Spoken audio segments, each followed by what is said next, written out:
ودرېږه چېرته روان یې؟ وروره د ستاسو د اوزې مربوط دغلته یو څو نفر زه یې وموالمه پیسې مې رانه واخیستلې او ویل چې زه په تېښته بریالی شم نو ډزې مې راباندې وکړې خو شکر دی قسمت مې ښه و چې بچ شوم دا عریضه مې راوړې ده مې چې امیر صاحب د اوزې ته یې وښیم اجرات پرې وکړي نو دومره ستړی ولې د الله بنده شکر وباسه چې ژوندی یې او هغه ته کښېنه چې لمبر دې راورسېد غږ به درته وکړم یا وروره زه دلته خیرات ته نه یم راغلی چې هغلته کښېنم ما ته اجازه راکړه چې دننه امیر صاحب ته ورشم او غریزه ورته وښیم چپ شه ته خبرې وکړه نه دلته د ورځې زرهاو کسان مړ کېږي او دا ستا غونډه کې پېښې 2-3 سودانۍ د ورځې راځي موږ به چا ته رسېږو تاسو هغه چاته چې څوک واسطه ولري او یا پیسه ولري هو ته راته وایې ته څوک پېژنې یا واسطه لرې یا پیسې لرې ته اوس راځې ما ته قانون ښیې د حقیتوب دې هر ځای کې موږ او پوه شې او که نه امیر د اوزې نشته او امیر د جنۍ ناسته ورشه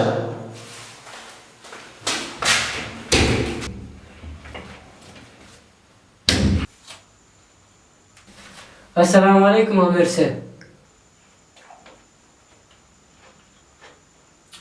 څه مشکل لرئ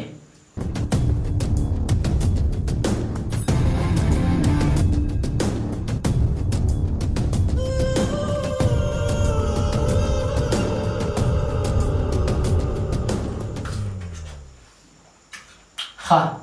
موږ څه خدمت کولی شو مهرباني وکړه وه عجیبه خبره ده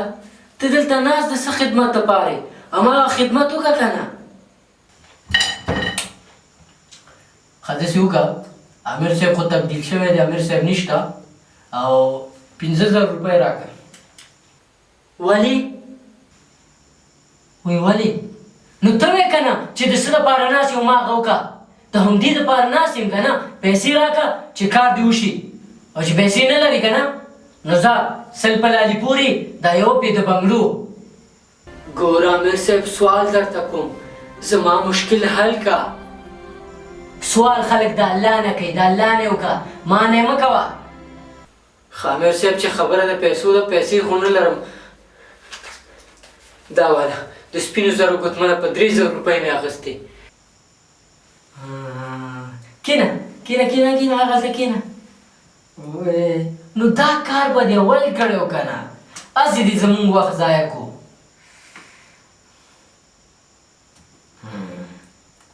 ښه دغه دې راکړه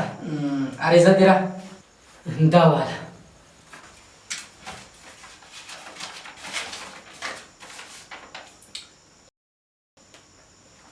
دا خو مکتوب دی که نه عریضه دې راکړه او مکتوب دی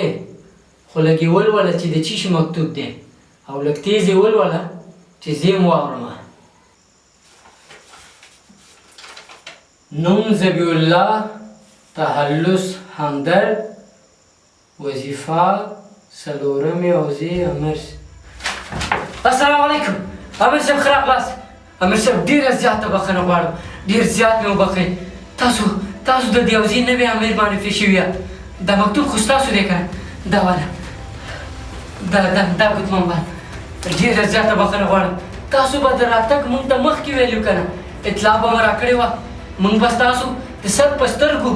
استقبال کړی و لارې ته به درغلي په دې حال کې تاسو راغلئ کښېنه کښېنه کښېنه کښېنه ښه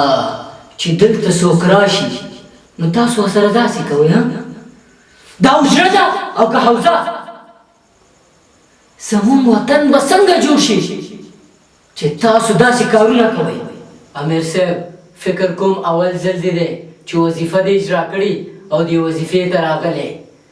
یوازې زه داسې نه یم دا ټول دغسې دي په یو اوزه کې هم